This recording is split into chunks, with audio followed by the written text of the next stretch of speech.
What's going on, guys? Andrew Piluk Hockey here, back again with another video.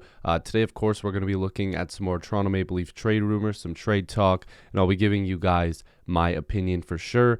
Before leaving a comment, I do advise everybody to obviously watch till the end because sometimes people will comment something that I do address during the video.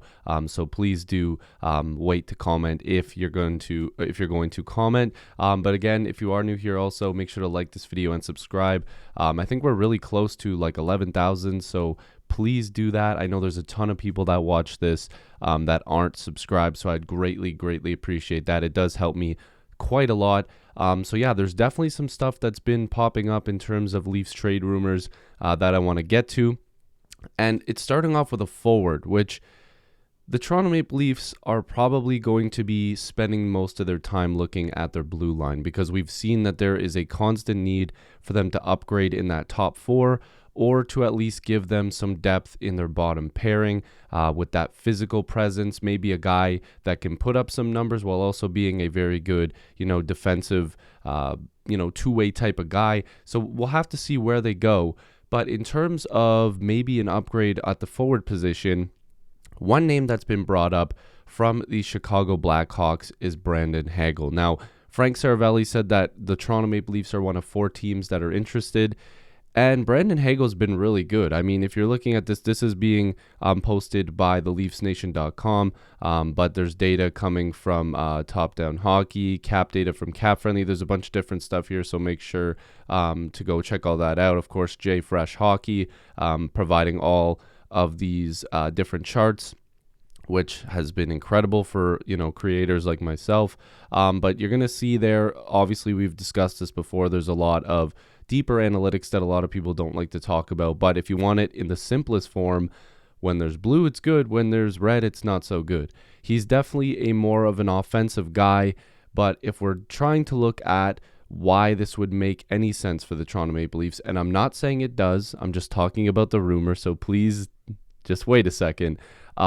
He's a guy that can provide a lot of offense for the Leafs. And when you go into the playoffs, you need that depth. You need that offensive depth. When the Leafs have been getting it this year, but they're, they were exposed against Montreal last year because they couldn't find that deeper offensive push that they needed from other people. Their stars didn't score, but they needed that extra depth to be like, okay, if they're not going to do it, then we're going to do it type thing.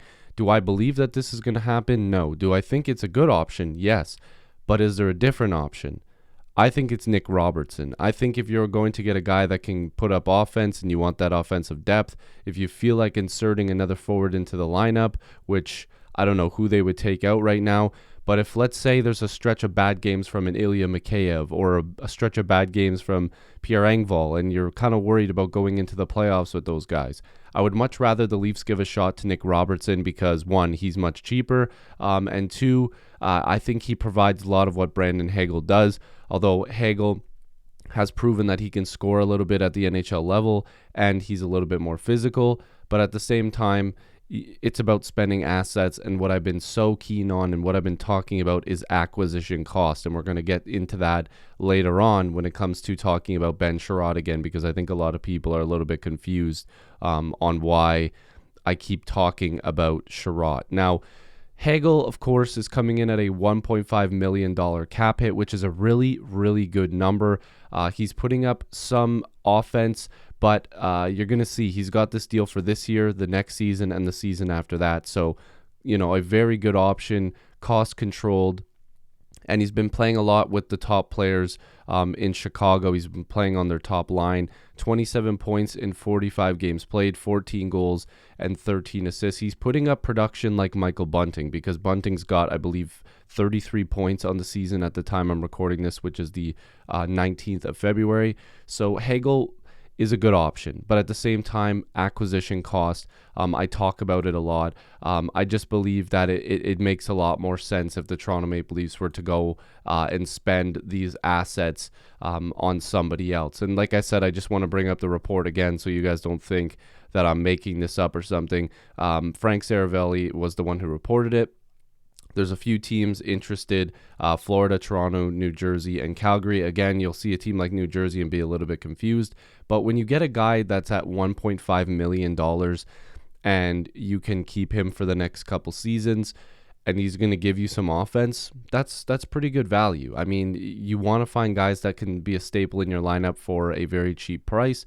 And I think Hagel would make a lot of sense if the Leafs had more assets to spend, but it looks like the Leafs are probably going to have to spend top-end assets on their blue line rather than the forward group. Maybe, like I said, a Nick Robertson is a guy that would be your deadline acquisition in terms of a forward that you believe can make a little bit of an impact, because the price right now, according to Saravalli, is a first-round pick plus a really good prospect. Again, it's about term, it's about production, and it's about Chicago trying to bank in on a guy having a career year. And he's very young. I believe he's only like 23 years old. I'm just going to double-check that. Yeah, 23 years old. Good contract, putting up good numbers, career year. It just makes a lot of sense for a lot of teams. And you would be stupid not to at least call, because if the price was cheap, then you would be able to go after him. But it looks like Chicago's really trying to bank in on some assets because whatever they're doing right now hasn't been working. So definitely keep an eye on that, but I think you're going to see a team that's looking for that added depth, or even a team like New Jersey who just wants a guy that they believe can play for them next season and give them some good offense at a good price. Maybe you just, you go all in on a guy like that. But the Toronto Maple Leafs can't do that. The only way they do that is if the price goes down, which it doesn't look like it's going to. Now, talking on Ben Chiarot. So before I get into the latest on Ben Chiarot, I need to clear something up. I'm going to bring it up again, even though I said it 30 seconds ago. I'm going to say it again. Acquisition cost. A lot of people are upset that I keep saying that the Leafs shouldn't acquire Ben Chiarot. Now, there's also a lot of people that say that they shouldn't. Like, there's a lot of people that agree with me. Because you look at his numbers, he hasn't been playing well. And guys, it's not just advanced analytics. The eye test shows that he's slow. He's not good defensively, and the only thing that he really brings is physicality. But he takes a lot of penalties. Even in the playoffs, he takes more penalties on average than he does in the regular season. But again, I'm open to anything, because if he comes to Toronto and plays well, then we all look stupid. But we don't look stupid, because I'm talking about acquisition cost.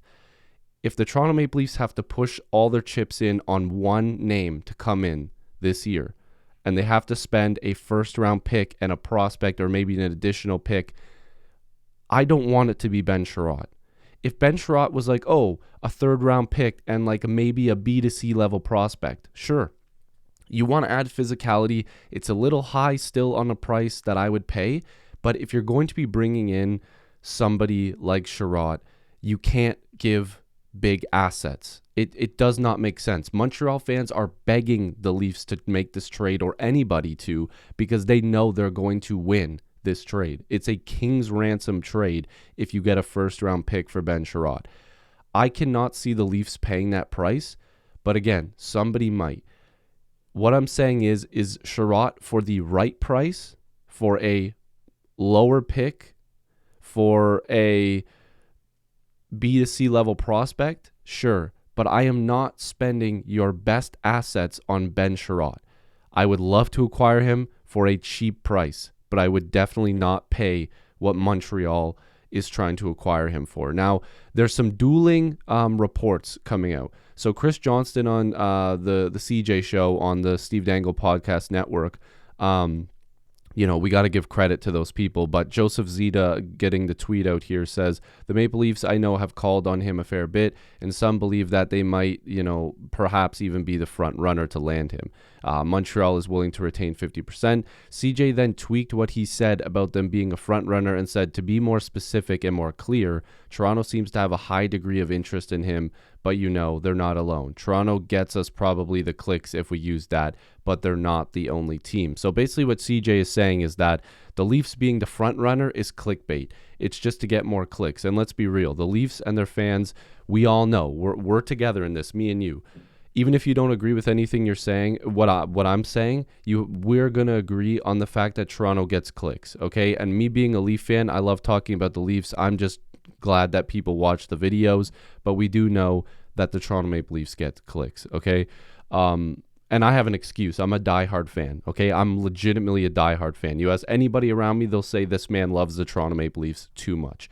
So this isn't clickbait. I just talk about the Leafs, and you guys know that. But it's kind of like, okay, the Leafs are one of the teams that are wanting him, but there's something that needs to be tweaked on this. And Joseph Zita also provided this tweet coming from Frank Saravalli on the DFO podcast about Ben Chiarot's odds to stay in Canada. I think Calgary is out now. I don't think they can afford the acquisition cost, and I don't think he's number 1, 2, or 3 on Toronto's list. So if Toronto had options, he's not their first option, he's not their second option, and he's not their third option, which is good if we're talking about the fact that, you know, the acquisition costs. I'm going to say it again. And even Saravalli said acquisition costs. Now, Calgary apparently wanted to acquire him in the Tyler Toffoli deal as well. They wanted to package it together, but the cost was too much. They believe Montreal also knows that they could get more if they split them up into different trades.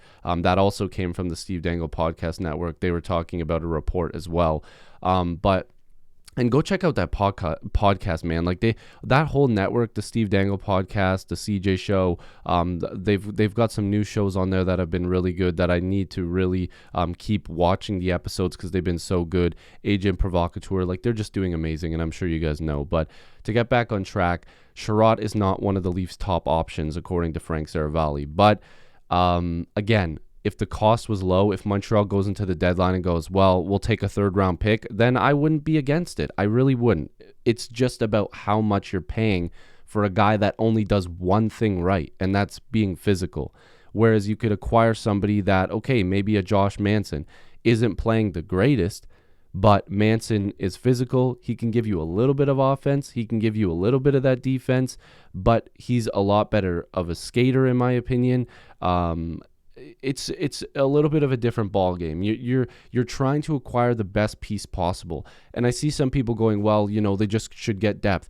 If you can spend a really high asset for a guy like Ben Chiarot, why not spend that really high asset and add another pretty damn good asset and get something much better? You're going for a Stanley Cup here. You're not going for a first round exit. You're trying to win the Stanley Cup.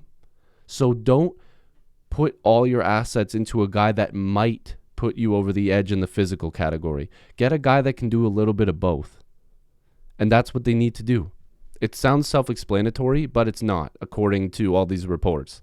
Because I'll tell you one thing, and this sounds ridiculous, but if the Leafs acquire Ben Chiarot and it's a first-round pick and another asset attached to it, Kyle Dubas should lose his job. And like, you can't pay that much for a depth defenseman. They should have learned with the Nick Foligno trade that if you're going to pay for physicality, it's going to look bad. And I see so many people burning that trade. It made sense at the time, but now if you really look into it, you're doing the same thing with Chiarot. Oh, Foligno's a physical guy. He'll add that grit to the team. Great. First round pick and an additional pick. Didn't work out. Freak injury, but didn't work out. So now you're going to do it again with Ben Chiarot. I just don't think it makes sense. There's people burning that Foligno trade, but then want Chiarot. I don't get it. Get Chiarot for something cheaper. If the Montreal Canadiens want a first round pick, you tell them to take a hike. I'm sorry. That's just it. Because let me tell you, if Chiarot gets traded, let's say the Leafs or New York or any one of these teams trade for Chiarot and it's a first round pick, these other teams that are trading their defensemen are going to say, great, we want a first and a second because Chiarot is definitely not better than my defenseman.